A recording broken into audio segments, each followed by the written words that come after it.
Okay, welcome to the Venture MG.1, Iris's little funky motor glider, inspired by the Grob 109B. We're just going to do a quick startup demonstration, taxi out, take off on this one. We're flying out of Dillingham Airfield, north of Oahu. Scenery's the Aerosoft one, very nice in fact. So we'll start off. So first off, check the fuel pump is, fuel cock is on. Throttle's nice and clear. Yep, joystick's moving, rudder pedal's moving.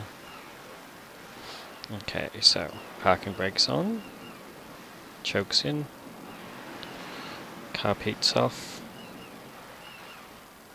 We can control the prop pitch there, so I'll set it to feather. Okay, electrical switch is on. Starter on. There we go. Okay, close the door.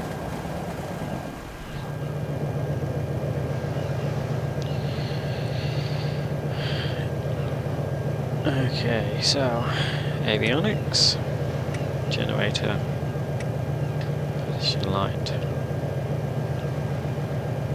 Now I'll notice we're running idling at low RPMs, oil temperature is pretty low, so I'll switch to the student seat.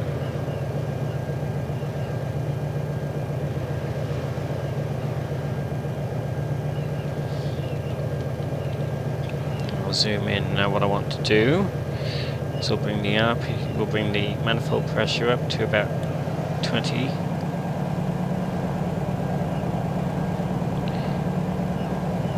And we'll just run the engine until she gets a bit warm. And we'll change the prop pitch to about, get 2000 RPM. You see oil pressure rising there. We don't want the oil pressure to be, we don't want to be running the engine too hard, we just warm her up nicely. The checklist contains the actual settings, but I can't remember them offhand at the moment. So, next thing, we'll reset the G meter. And most of these instruments are pretty stock standard. You've got your airspeed indicator in knots, attitude indicator which you can cage or uncage, altitude, obviously accelerometer, the variometer, which you can actually turn on and off. I'll just turn it off, turn it back on, turn it off in a second. VSI,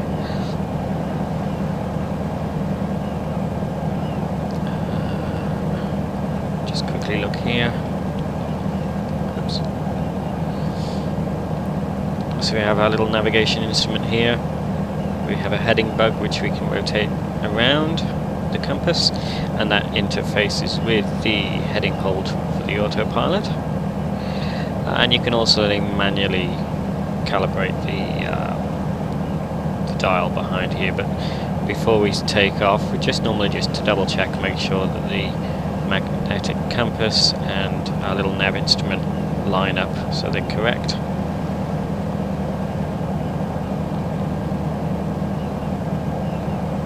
This little blue needle here will point to the selected nav1 radial. Always handy to know. So if you're navigating to a VOR, just, you know, move your heading bug until it's pointing to the same place as the needle. And we've also got the standard flight sim radio stack, COM1, nav1, transponder, basic autopilot, DME, and GPS. Just checking a look at these instruments. Engine's warmed up nicely, so we'll just bring her back now. Idle down. Okay. I won't worry about the GPS for the moment. Not needed.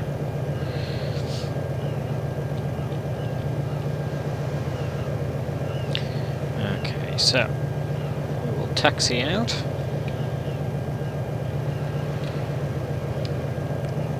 and do our quick run-up tests.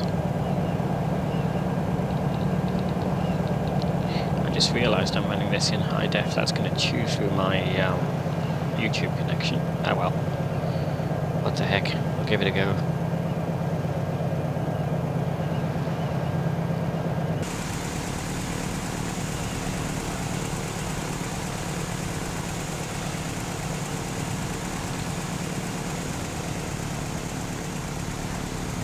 She taxis around very nicely.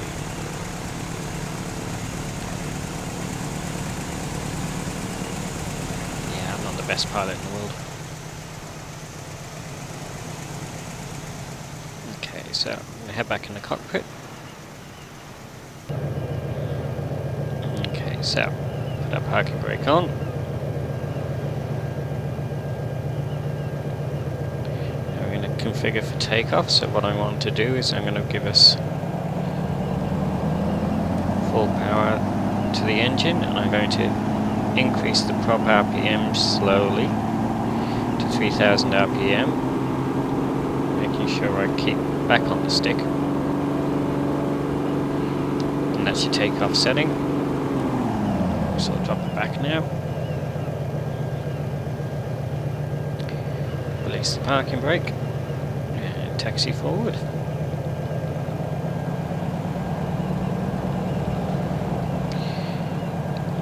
So I'll zoom out a little bit. You can see we can adjust the air brakes.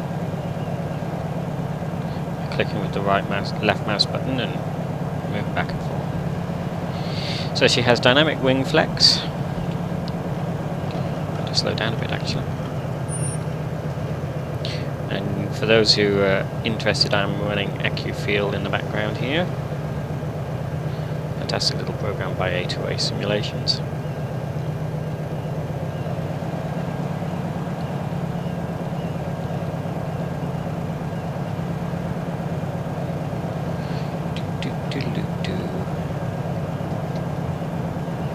No, I don't have track IR.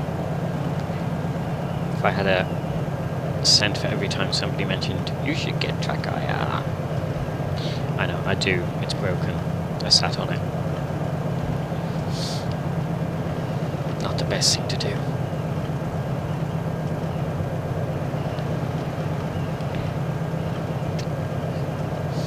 Okay.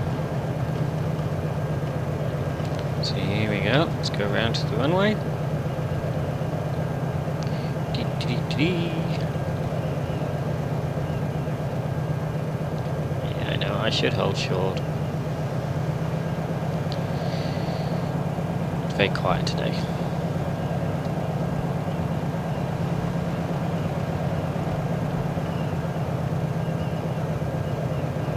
Okay. Brakes on. So, strobe light on, landing light on. Check. Lovely. Okay, so we'll put full power on, watch our RPMs, make sure she doesn't get too high. Okay, so she's steady at 3000 RPM. We're at full power. She should lift off pretty much at 40 knots. With no control input. There you go. And there we go. Now you'll notice that as the speed increases, she starts to pitch up a bit, so you need to counter with a little bit of nose down trim. And essentially what you're looking for is a climb speed of about 60 knots. That nice little blue line there, that's a nice climb speed. So nose down just a little bit.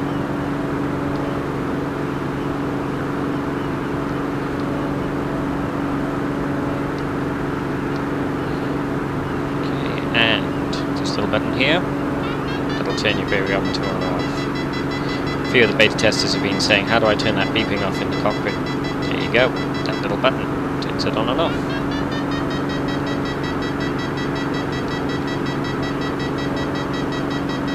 So there you go, and we're climbing out now. We'll stick at 3000 RPM. And normally what you're doing if you're cruising,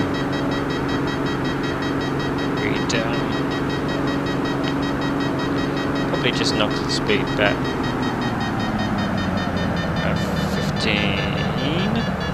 15 on the manifold pressure and reduce the anywhere between 2,000 and 2,500 I think. Again, I can't remember the numbers offhand. Needless to say, she's very forgiving to fly. Beautiful little aircraft.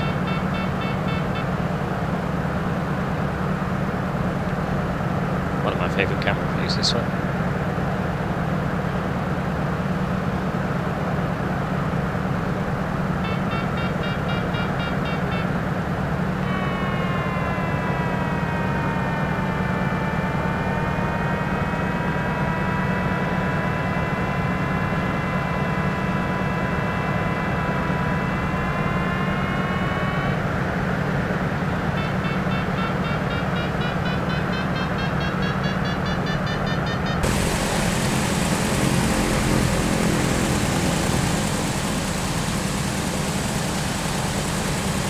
So yes, there you go.